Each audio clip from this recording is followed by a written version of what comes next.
have an itty bitty baby veranda here on 11. The tiny little. This is our view. We're in B22. So it's raining back home way out there. There's been lightning, but we're waiting to go over under the Skyway Bridge. And there's part of the command center right there. That's where all the boss people are.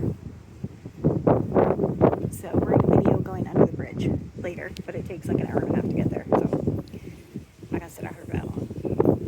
Okay, way out there is the Skyway. Here it is. We're gonna go under it. So it's probably still gonna be a bit. Here, birdie, birdie, birdie. I feel like he's escorting us out to the bridge.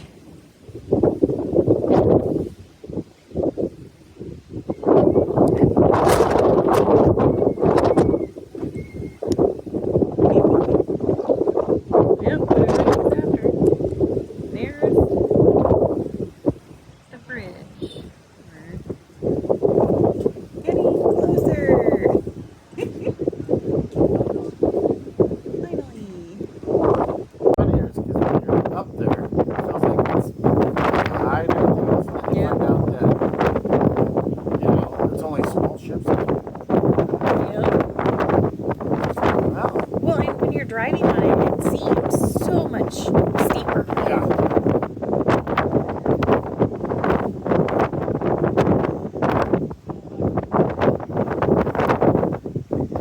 It's really fun.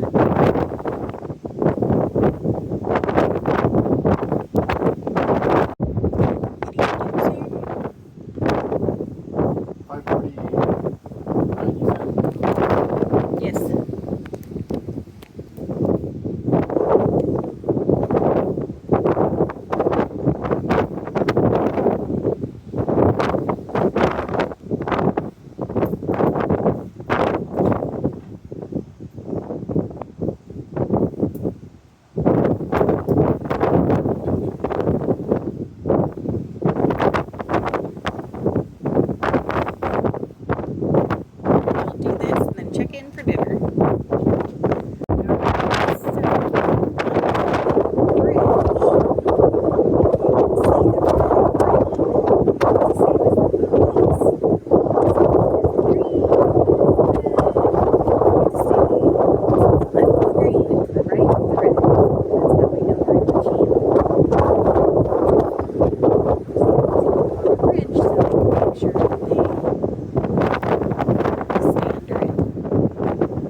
the underside of the bridge.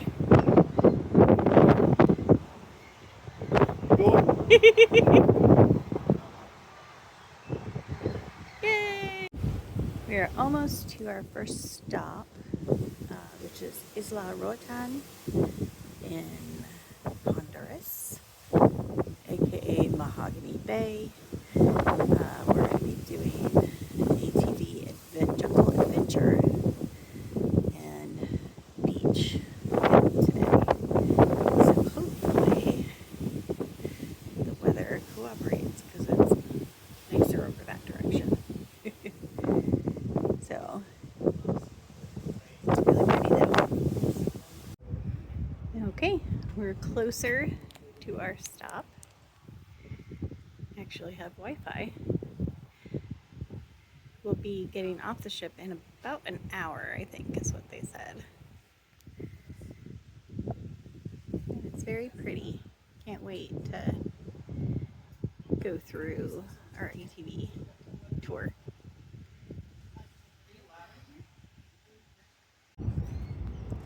All right, Roatan, Honduras. I'm guessing that's the beach club.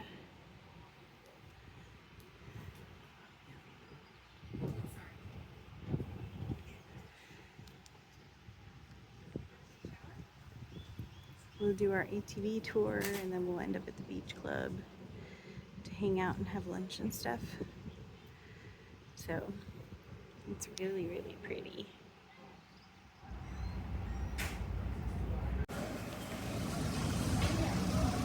The little tiny hummingbird.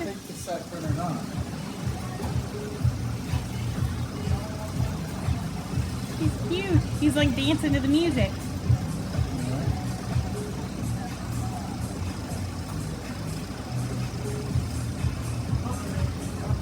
His little tongue keeps popping out. Yeah. Nope. All right, we're in Belize. We have to take water shuttles over. Today we are going to take a jeep tour over to the Mayan ruins.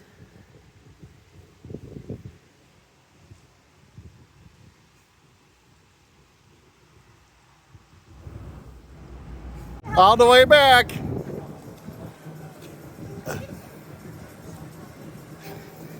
Okay, let's see you get out now.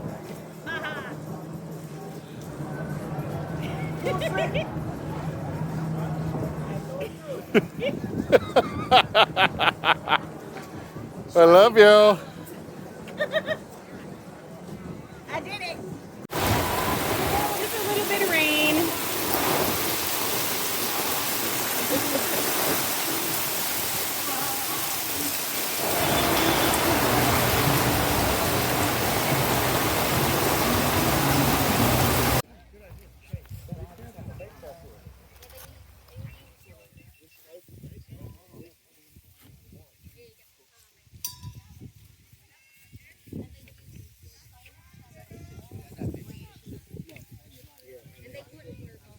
All right, my friends.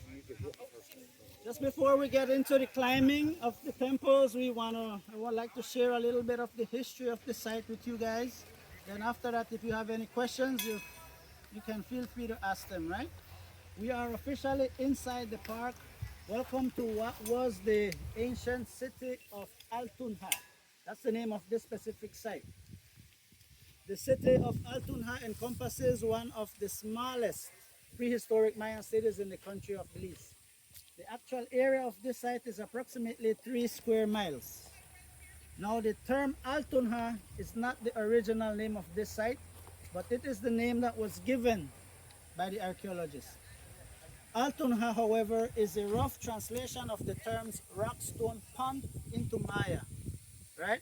And Rockstone Pond is also the name of the small village that lies right next to the site, the village that we passed as we were coming to get here. Now in the year 1963, the locals from that village were quarrying some stones from here to elevate a road in their community. And that is when they came across a very large elaborate jade pendant.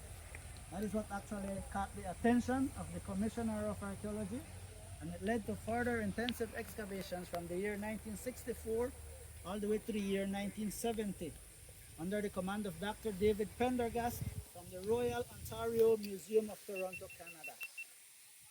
Now, according to Mr. Pendergast, when they started to map and survey this area, they counted and recorded a total of 275 structures in the area of densest occupation surrounding the heart of the city. But as they kept going deeper and deeper into the jungle, they found an additional 250 structures. So all in all, it's 525 structures in that 3 square miles. Now what is open to the public today is a tiny portion of the city. It's what archaeologists call the central precinct, or the heart of the city, which consists of 2 major plazas. Plaza A would be this open area we see here and the surrounding buildings, and Plaza B would be right on the other side of the small barrier that we see here. The city of Altonha was established as early as 200 years before Christ, and it lasted all the way to the post-classic period, somewhere around 900 AD. And it was somewhere between 850 and 900 AD that the Maya civilization actually started to decline and come to a collapse, right? Somewhere around 500 AD and 600 AD in the classic period, Altonha had a population of somewhere between 8 to 10,000 people. Comparing this city to one that is about 25 miles from here, which is the second largest in the country, known as Lamanai, which is estimated to have a population of somewhere between 40 to 60,000 people. This site is considered to be a very small, it was considered to be a very small city. However, even though it was very small, it was very, very wealthy.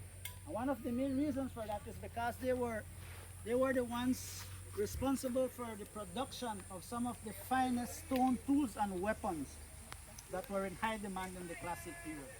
The Mayas of Altonha were producing stone tools and weapons made from flint and obsidian.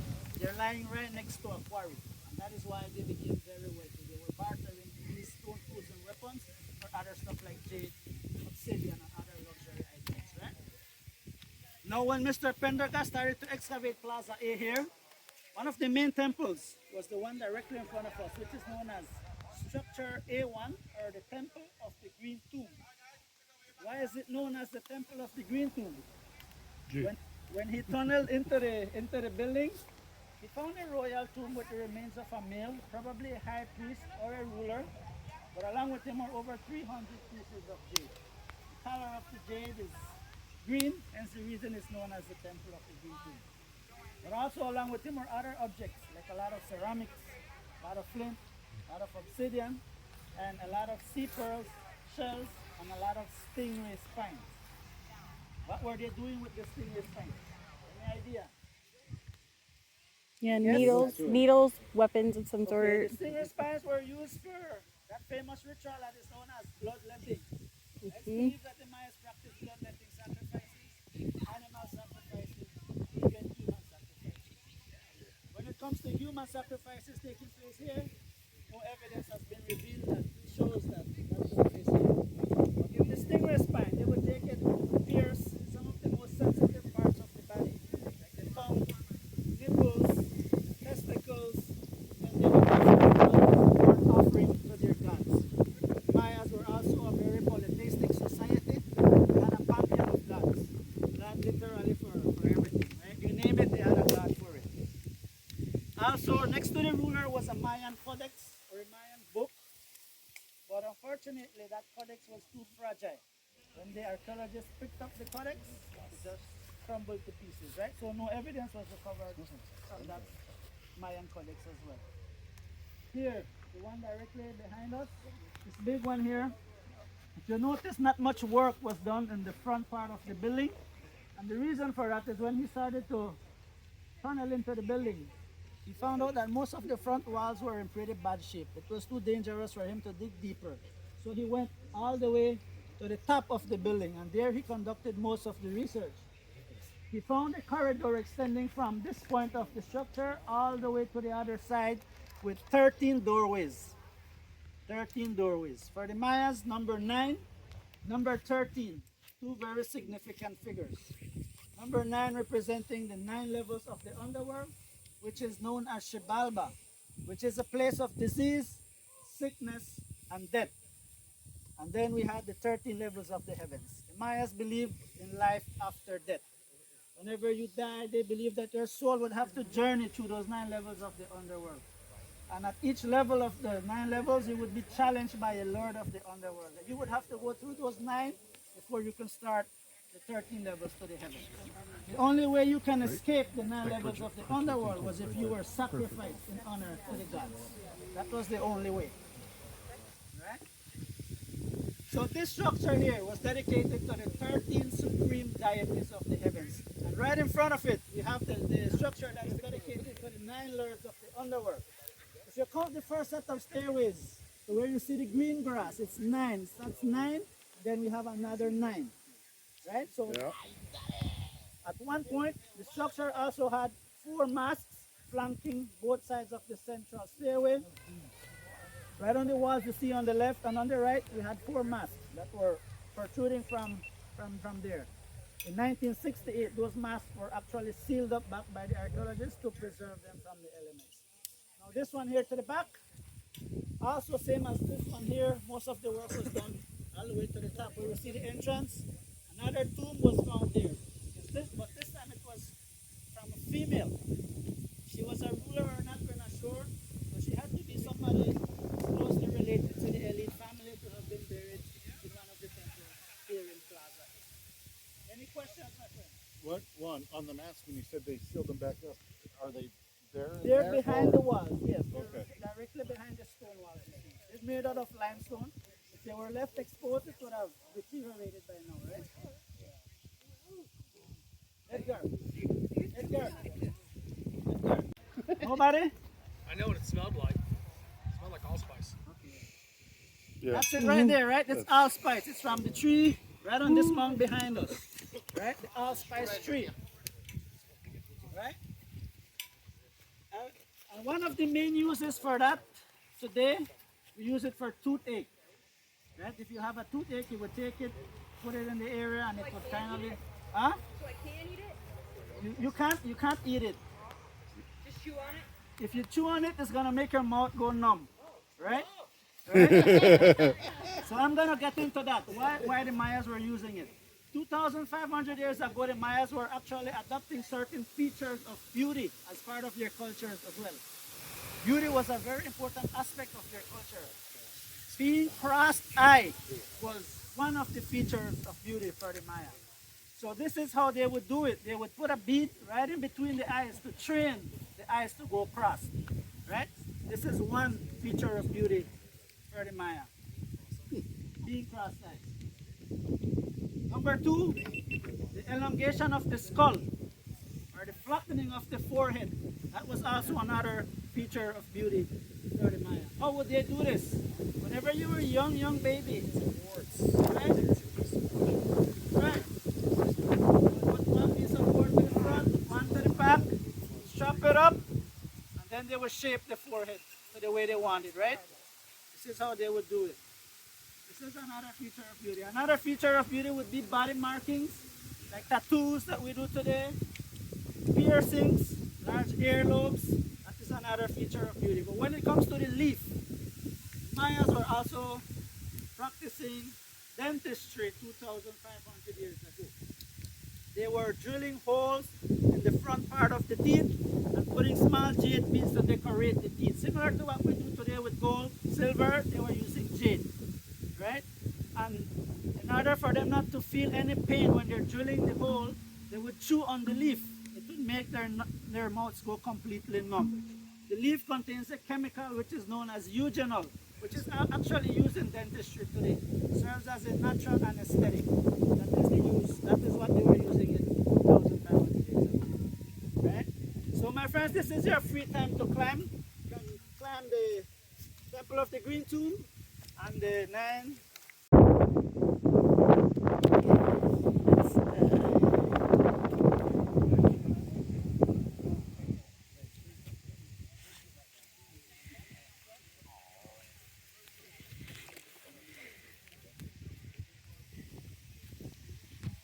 Hi, honey.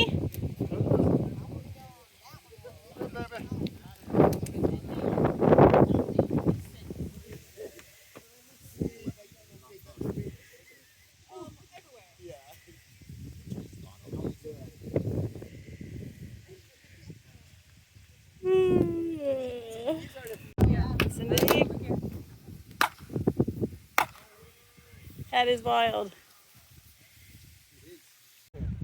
However, this plaza here was more of a residential type of plaza. This is where the elite family would have been living, right? Most of the smaller structures you see, those are all palaces or residences of the elites, except for the big one here, right? Most of the small ones, during excavations, it is where a lot of the kitchen utensils were found. Now here, the one that we see is known as the Temple of the Sun God. The name of the sun god is Kinich Ahau. Kinich Ahau, that's the name of the sun god. If you notice, there's two masks on the left-hand side of the building. Yes. One to the top, one to the bottom, one in the center, two on the right-hand side. Those are representing the future of the sun god. Mayas were also very symmetrical in their architecture. Right? Whatever they would put on one side of a building, they would also put it on the other side. After the first set of stairways, we can count 10 short pillars going from left to right. Right? In between two pillars would have been a doorway. So we would have 9 doorways. This is what it would have looked like, right? So this is the Temple of the Sun God. The 9 doorways representing the 9 levels of the underworld. Right? From this temple here, 7 tombs were also recovered, and the structure was modified 8 times. Right? It was not constructed in one solid phase of construction from start to finish. In the Mayan times, the right to rule was also hereditary, mainly passed on from father to son. So what they would do whenever a ruler dies, his son takes over and then he builds on top of his father's structure. So that is what took place here. 8 different phases of construction. The higher they went, the closer they believed they were to their gods. Right? But I mentioned 7 tombs were recovered, but the most important one was found all the way to the top, where you see the square block right in the center of the stairway, Yes. the white one. That is where they found the largest carved jade head that was found in the Mayan world, representing the feature of the sun god, Kinich Ahau. Its weight was 9 3/4 pounds and about 6 inches in height when it stands. It has an estimated value of somewhere between 5 to 10 million US dollars. The original is stored in the Central Bank of Belize under 24-hour surveillance. Inside the museum, however, there is a replica. If you would like to take a picture of the replica, it's right in there. No, I want to take a picture of the real one. Right? Come on. All right. What kind of tour is this? Yep. Yeah, so that's it for Plaza B, my friend. So for those that, if you guys are not climbing this one, we're going right around the building, right? I gotta turn Play my with my phone drink. off because I have like Whee! 10% battery. Whee! Whee! Oh shit.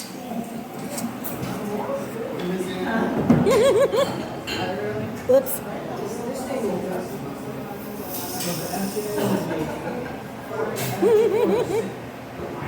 I played with my drink too much. It wasn't even that. All right, we are in Cozumel, and it is hot. It's only like 8:30 in the morning here. And did I mention it's hot? It's really pretty though.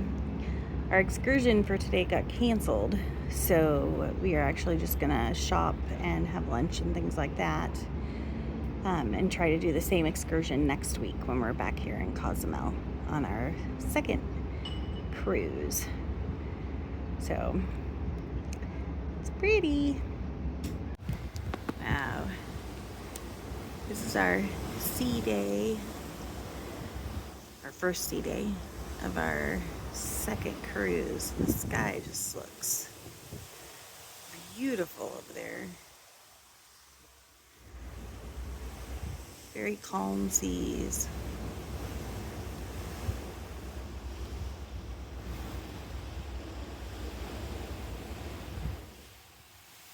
We're headed back to Cozumel. Hopefully we can get an excursion since the one we booked was canceled again. But we're up early and headed to go get massages.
I wanna say, come on, baby, give me a word. I wanna know if you'll be my girl. Hey, baby, I wanna know if you'll be my girl. Come on now. Hey, baby, I wanna know if you'll be my girl. Everybody now.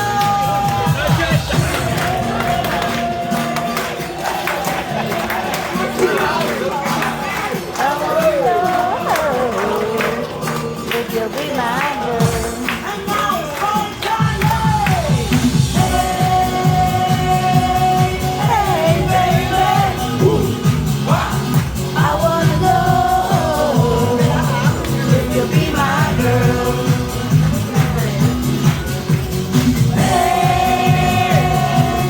Hey, baby, there's Lucy. I wanna know.